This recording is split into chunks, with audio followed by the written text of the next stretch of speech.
नमस्कार, स्वागत है आपका वीके न्यूज में। किसान आंदोलन के नाम पर जिस तरह की गंदी राजनीति का खेल खेला जा रहा है, धीरे धीरे उसका पर्दाफाश भी हो रहा है। पहले खालिस्तानी, फिर पीएफआई और उसके बाद मीम भीम की जोड़ी, इन सब ने मिलकर पूरे किसान आंदोलन को हाईजैक कर लिया और अपनी अपनी राजनीतिक रोटियां सेकने लगे। फिर चाहे केजरीवाल हो, अमरिंदर सिंह हो या फिर अखिलेश यादव, इन सब ने अपनी तरह से गेम खेला। सब ने इस शतरंज की बिसात पर जो चाल चली, अब उसकी पोल खुल चुकी है। मोदी सरकार में रहे मंत्री ने जो आरोप लगाए हैं वो बेहद ही चौंकाने वाले हैं। इस आरोप को सुनने के बाद कई सारे नेताओं पर बड़े सवाल खड़े होते हैं। दरअसल केंद्रीय मंत्री राव साहेब दानवे ने दावा किया कि 3 नए कृषि कानूनों को वापस ले जाने की मांग को लेकर किसान विरोध प्रदर्शनों के पीछे चीन और पाकिस्तान का हाथ है। उन्होंने साफ तौर पर कहा कि पहले मुसलमानों को गुमराह किया और अब किसानों को बरगलाया जा रहा है।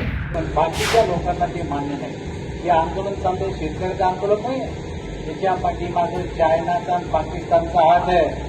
या देशामध्ये पहिल्यांदा मुस्लिम समाजाला उचललं, काय सांगितलं, एनआरसी आली, सीए आली, 6 महिन्यात सगळ्या मुसलमानांना राज्याच्या बाहेर जावं लागेल। टाकीतला एखादा मुसलमान काय केला तो, त्यांना वाटते सक्सेस होत नाही।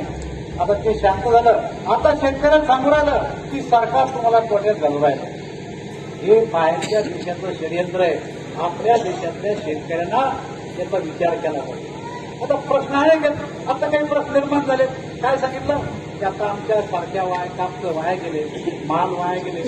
या वर्षी केंद्र सरकारनं जे नियोजन केलं, 1150 रुपये क्विंटल मक्याला भाव आहे।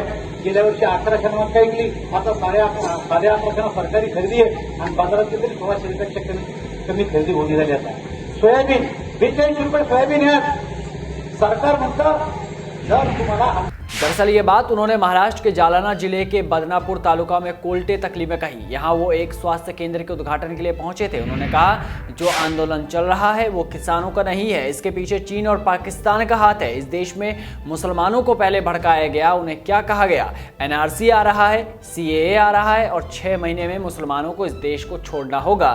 क्या एक भी मुस्लिम ने देश छोड़ा? वे प्रयास सफल नहीं हुए और अब किसानों को बताया जा रहा है कि उन्हें नुकसान सहना पड़ेगा। ये दूसरे देशों की साजिश है। ये बात उन्होंने दावे के साथ कही है। कृषि बिलों का विरोध जितना हमारे देश में हो रहा है, बता दें कि उससे कहीं ज्यादा मिर्ची तो बाहर वालों को लगी है, फिर चाहे वो लंदन में रहने वाले खालिस्तानी हो या फिर भूखे पाकिस्तानी।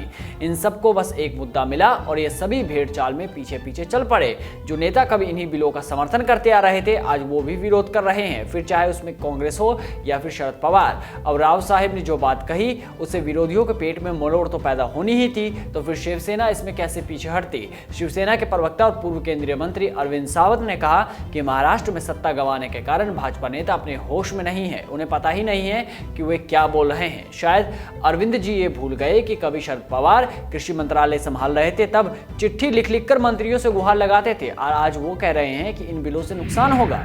एक बात तो साफ है कि हम सब चाहते हैं कि किसानों को उनका हक मिले, वो हमारे अन्नदाता है। किसानों को, ना कि खालिस्तानियों को और पीएफआई को, जिस आंदोलन के नाम पर हो हल्ला काट रहे हैं। विपक्षियों की हालत जंगल में रोने वाले सियार की तरह हो चुकी है कि जब एक विलाप करता है तो बाकी ये सुर में सुर मिलाकर विलाप करने लग जाते हैं। विपक्ष के इस चाल को अब लोगों ने भी समझ लिया, तभी तो भारत बंद पूरी तरह से फेल हो गया। अब तो देखने वाली बात होगी कि अगर राव साहेब की बात पे थोड़ी सी भी सच्चाई निकलती है, तब इनके हाथ पांव कैसे फूलेंगे। तब तक आप बने रहिए वीके न्यूज के साथ। नमस्कार।